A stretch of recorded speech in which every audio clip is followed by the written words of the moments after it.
Hindi medium जीव विज्ञान के जो बच्चे हैं, कल हमने देखा था पाठ्यक्रम पर परिचर्चा कल हमने की थी, उसी क्रम में हम आगे बढ़ते हुए पहला अध्याय प्रारंभ करने जा रहे हैं। पहला चैप्टर जिसका नाम है आवर्त बीजी पादपों में जनन।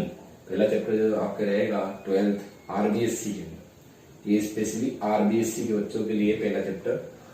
तो यहाँ पर जो रिप्रोडक्शन इन एंजियोस्पर्म प्लांट, जो आवर्त बीजी पादप हैं उनमें जनन किस प्रकार से होता है उसको देखेंगे। तो सबसे पहले तो पता है सभी बच्चों को कि जो आवर्त बीजी पादप होते हैं वो आवर्त बीजी पादप किस तरीके के होते हैं, तो जिनके अंदर जो बीज है वो कवर किया हुआ है, आवृत है फल के द्वारा, तो उन्हीं पादपों के अंदर जनन की प्रक्रिया का अध्ययन करेंगे। बाकी पादप जो आवर्त बीजियों के अलावा या एंजियोस्पर्म के अलावा जितने पादप थे उनका अध्ययन हम पिछली कक्षा 11 में कर चुके हैं। तो यहाँ पर सिर्फ आवर्त बीजियों में जनन की बात करेंगे।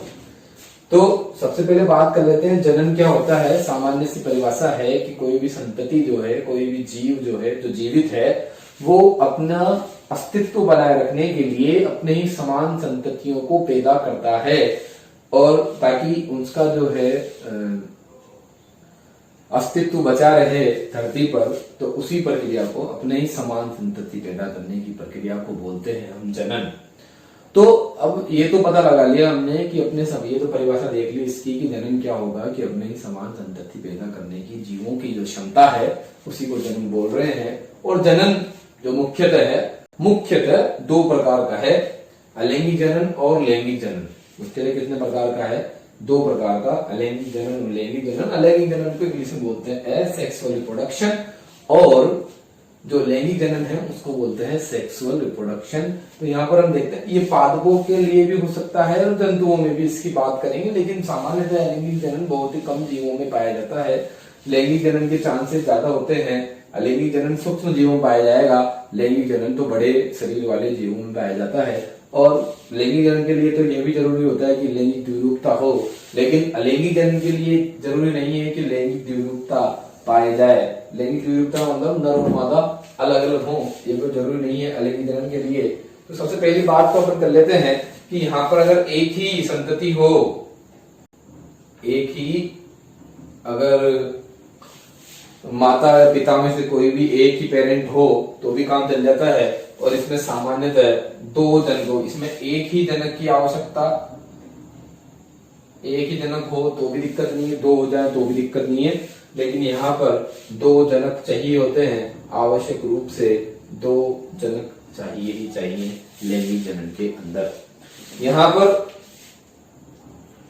लैंगिक जनन के अंदर जब युग्मकों का निर्माण होता है, अगर युग्मक वैसे सामान्यतः बनते नहीं है, शरीर विभाजित होकर भी नया शरीर बना लेता है, लेकिन इस प्रक्रिया के अंदर समसूत्री विभाजन की प्रक्रिया पाई जाएगी।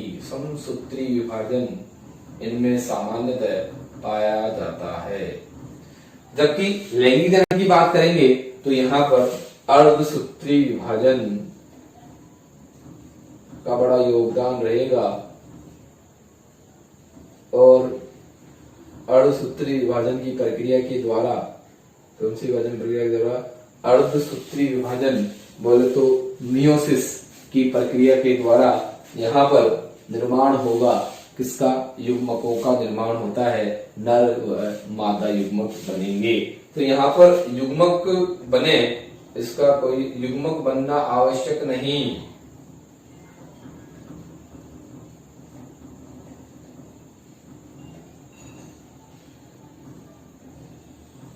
जबकि यहाँ पर युग्मक आवश्यक होते हैं।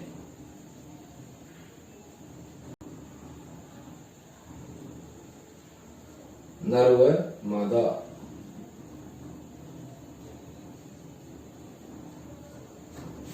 नर व मादा युग्मक आवश्यक रूप से यहाँ पर बनते हैं। यहाँ पर निषेचन हो जरूरी नहीं।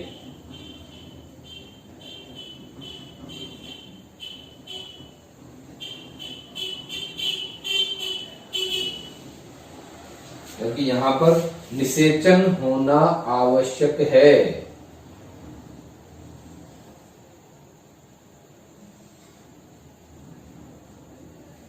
और युग्मनज का निर्माण होता है निषेचन की प्रक्रिया के फलस्वरूप। यहाँ पर निषेचन की प्रक्रिया के फलस्वरूप युग्मनज का निर्माण हो ऐसा कोई जरूरी नहीं होता है। यहाँ पर अब जब निषेचन नहीं हो रहा है तो विभिन्नताएं उत्पन्न नहीं होती है, विभिन्नताएं कम पाई जाएंगी, जबकि यहाँ पर विभिन्नता उत्पन्न होने के पूरे चांस हैं, विभिन्नता पाई जाएगी। तो यहाँ पर विभिन्नता पाई जाएगी। लैंगिक जनन के फलस्वरूप जीवों के अंदर विभिन्नता होती है, जबकि अलैंगिक जनन के अंदर विभिन्नताओं की चांसेस जो है वो बहुत ही कम होते हैं। अब विभिन्नताएं नहीं होंगी तो ये संतति जो है जनक के ही समान होती है,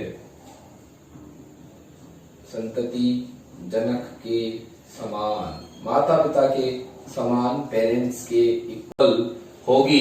जबकि यहाँ पर जो संतति है, जो बच्चे होते हैं वो पेरेंट्स से बिल्कुल भिन्न हो सकते हैं, माता पिता से भिन्न।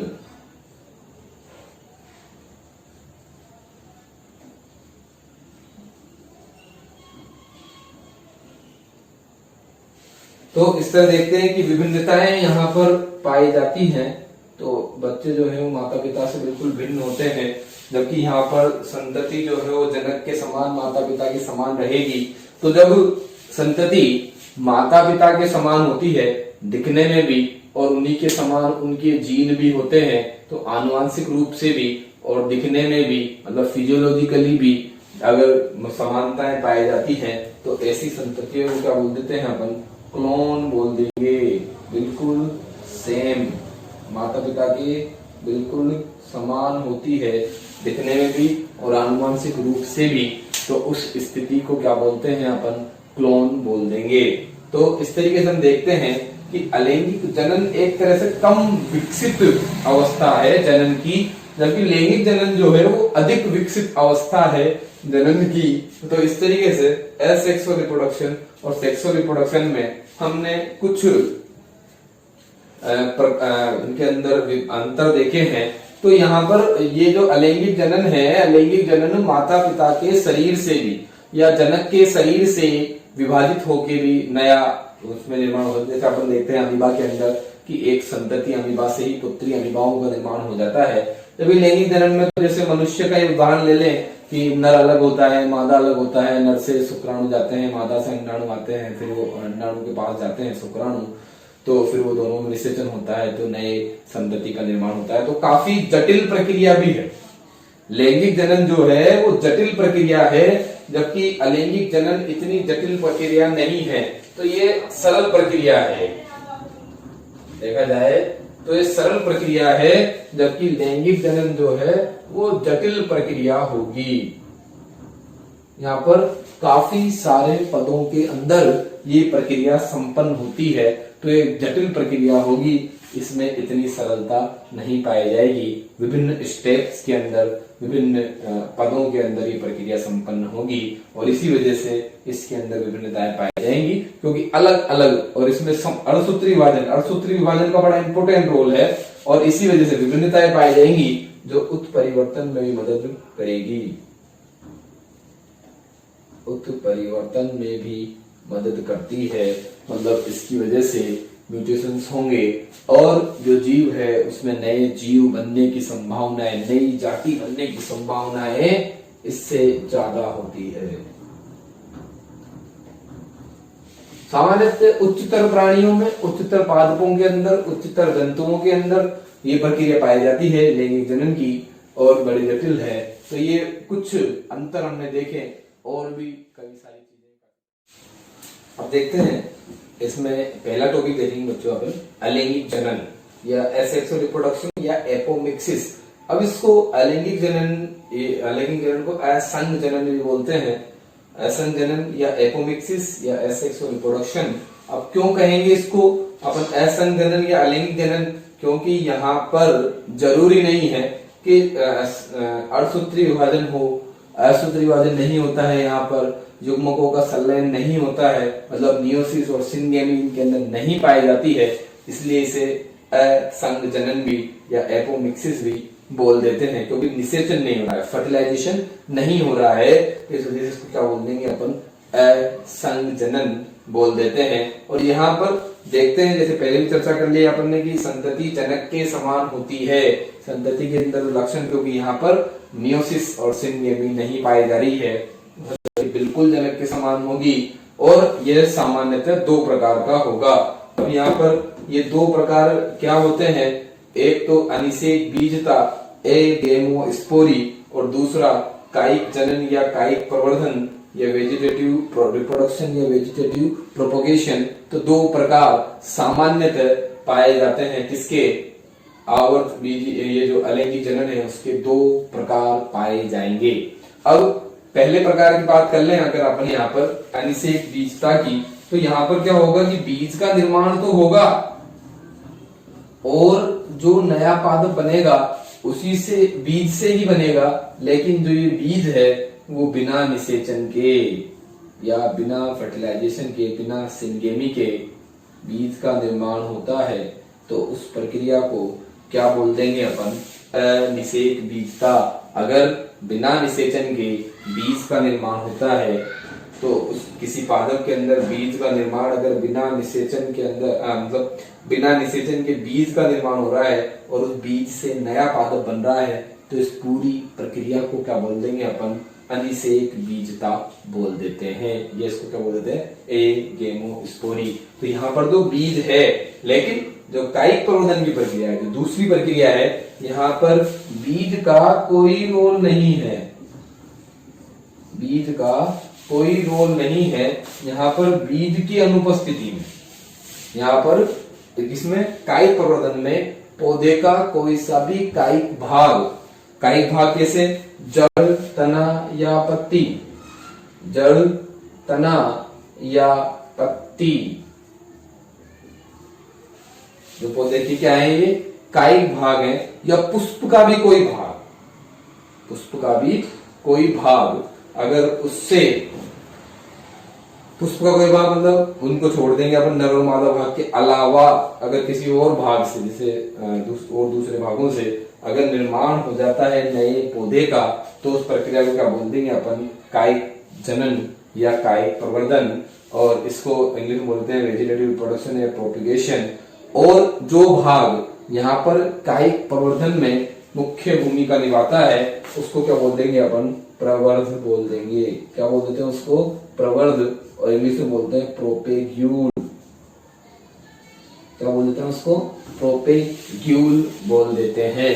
तो इस प्रकार हम देख रहे हैं कि जड़, तना या पत्ती, जिसको क्या बोलते हैं, ऐसे भागों को क्या बोल देंगे जो कायिक जनन में मुख्य भूमिका निभाते हैं, तो उनको बोल देते हैं क्या, प्रवर्ध या प्रोपेग्यूल। और जो ये प्रोपेग्यूल है इसी से नए पादप का निर्माण हो जाता है, तो इसी को बोल रहे हैं अपन क्या, कायिक प्रवर्धन। अब जो ये कायिक प्रवर्धन है वो मुख्यतः दो प्रकार का होगा, एक होगा प्राकृतिक कायिक प्रवर्धन और दूसरा होगा कृत्रिम कायिक प्रवर्धन। एक को बोल देंगे नेचुरल और दूसरा हो जाएगा आर्टिफिशियल। तो यहाँ पर देखते हैं हम, इसके दो प्रकार हो गए हैं, एक बोलते हैं प्राकृतिक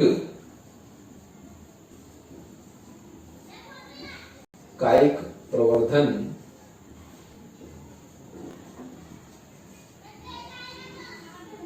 इसको बोलते हैं नेचुरल वेजिटेटिव प्रोपोगेशन।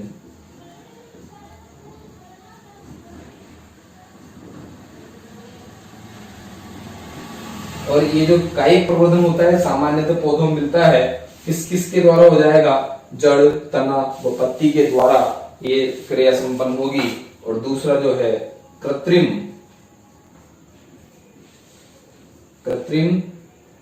कायिक प्रवर्धन,